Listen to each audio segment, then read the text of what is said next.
This week in Asia د هانګ کانګ نه د وتونکي مشهور اخبار ساوث چاینا مارنینګ پوسټ هفتهیزه مجله ده. د This week in Asia مجلې د رواني هفتې په غاڼه کې د اسلام آباد د یو نامتو لیکوال او صحافي د ټام حسین یو تفصیلی تجزیاتي مضمون چاپ شوی دی. د مضمون سرخط ته د پاکستان فوج باندې سخت فشار دی چې د کورونا وایرس په تابع کولو کې په پاتې راتلو د عمران خان د حکومت د مرستې نه لاس واخلي. ټام حسین د خپل تجزیاتي مضمون په شروع کې لیکي چې پاکستان دا وخت قسم کشالو کې گیر دی. په دې کې غټې کشالې د کورونا وایرس وبا د قاطع د ملخانو په ټول ملک کې د خورېدو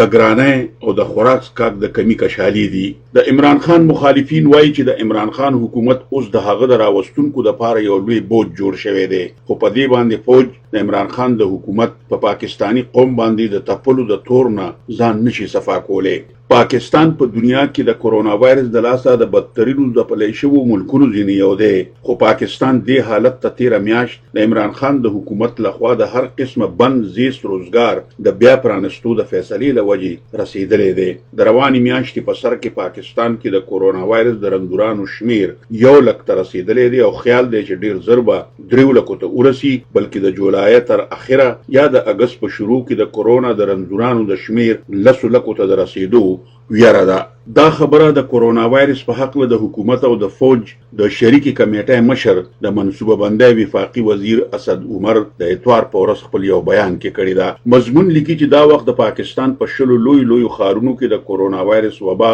ډیره زیاته خوره شوې ده. په تیرو هفتو کې د ملک د ولسي صحت نظام ناکامه شوی دی. په ډیرو لوی ښارونو کې رنځوران د هسپتالونو نه واپس کولی شي او په لیبارټرو کې د ټیسټونو گنجائش ختم شوی دی. ډاکټرانو او ماهرانو سره ویره ده چې د کورونا وایرس د وبا خپل انتها ته د رسیدو په 2مه هفته کې به ملک کې د پشکال د بارانونو موسم شروع کیږي. حکومتي چارواکي وایي چې دې سره به ټول ملک کې د قاطع د ملخانو بدترینه حمله هم کیږي، کومه چې به په تیرو 25 کالو کې د ټولو نه سخته حمله وي. د موسمیاتو ماهرانو د شرق بارانونو له سببه د خورو ورو سیلابونو راتلو پیشنګویي کړې ده. دې سره به په لکونو خلک بې کوره کیږي او د خوراک سکاک د سیزونو سخت کمی راتلی شي. دا صورتحال به د هغو لکونو مزدورانو کړمې نورې هم سیوا کوي چې د حکومت په خیال 13 اپریل کې د کورونا وایرس د مخنیوي دپاره د لګېدلو بندیزونو له وجې بېروزګاره شوي دي. د مهنت د عالمي تنظیم وینا ده چې د ملک د آبادۍ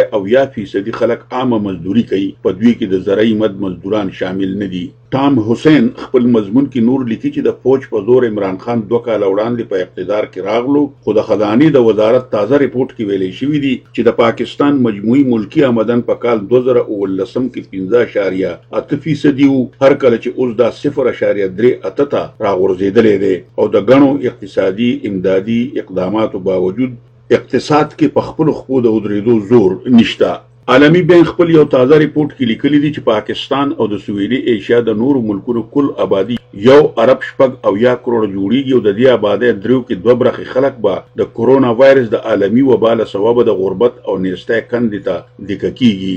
د پاکستان ځینو تجزیه‌نګارانو او د پاکستان مخالفه سیاسي مشرانو اندېښنه ښکاره کړې ده چې ملک د الغاو تلغاو او د باچاګردۍ په لور روان دی. په لندن کې د BBC د عالمي سرویس ستر مدیر عباس ناصر This Week in Asia مجلې سره خپل یو خصوصي مرکه کې ویلي دي چې د هغو حالاتو تصور پکار دی کله چې د کورونا وایرس خونړی تباهکاری پاکستان کې خپل اخیری حد ته ورسي، په هسپتالونو کې ځایونه ختم شي او رنځوران د هسپتال نه بهر په سړکونو خپې ټکوي او ساه ورکوي. د زیاته که چې دې حالاتو سره به عامو خلکو کې ناقلاري خورېږي او د ګرانۍ د لاسه 2 سپېږمو راغلي خلک به یقینا چې د پاکستان د غیر محکمتیا سبب جوړیږي. د حکومت مخالفه سیاسي غړو روانه هفته کې د پارلیمان په اجلاس کې د کورونا وایرس په چټک تابع نه کولو د عمران خان په حکومت سخت ټکونه وکړل، خو همدې سیاسي غړو د عمران خان د حکومت د نااهلۍ او د ناکامۍ ټوله الا بلا په اخر کې د فوج په سر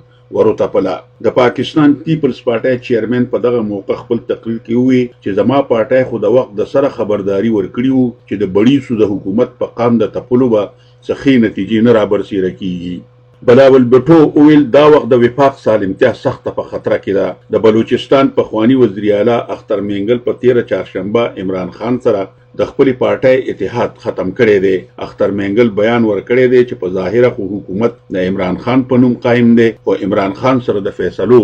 اختیار نشته. ټام حسین دیس ویک ان ایشیا کې چاپ شوی خپل مضمون د امریکای د دانشورانو په ټولي ویلسن سنټر کې د سویلي ایشیا د معاملو د ستر تجزیه‌نګار او څېړنکار مایکل کوګلمن په دې لنډه شان تبصره ختم کړی دی چې د پاکستان فوج لبا د سیول او د جمهوریت حکومتونو او خصوصا د عمران خان د حکومت د نااهله او د ناکامۍ د تورونو ځان بچ ساتل ډیره ګرانه شي ځکه چې فوج د تیرو څو میاشتو راځي د ملک داخله پالیسي عملاً په مکمله توګه په خپل اختیار کې اخیستې ده.